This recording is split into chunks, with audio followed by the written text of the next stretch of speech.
गणनायकाय गणदैवताय गणाध्यक्षाय धीमहि गुणशरीराय गुणमण्डिताय गुणेशानाय धीमहि गुणातीताय गुणाधीशाय गुणप्रविष्टाय धीमहि एकदन्ताय वक्रतुण्डाय गौरीतनयाय धीमहि गजेशानाय बालचन्द्राय श्रीगणेशाय धीमहि एकदन्ताय वक्रतुण्डाय गौरीतनयाय धीमहि गजेशानाय बालचन्द्राय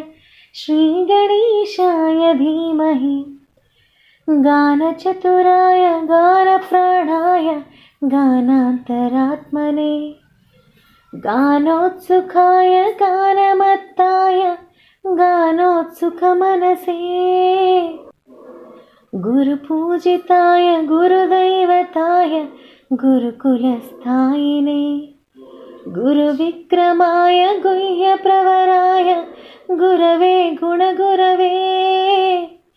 गुरुदैत्यकलक्षेत्रे गुरुधर्मसदाराध्याय गुरुपुत्रपरित्रात्रे गुरुपाखण्डखण्डकाय गीतसाराय गीततत्त्वाय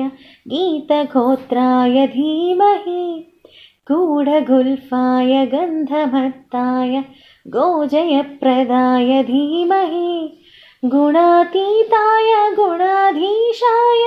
गुणप्रविष्टाय धीमहि एकदन्ताय वक्रतुण्डाय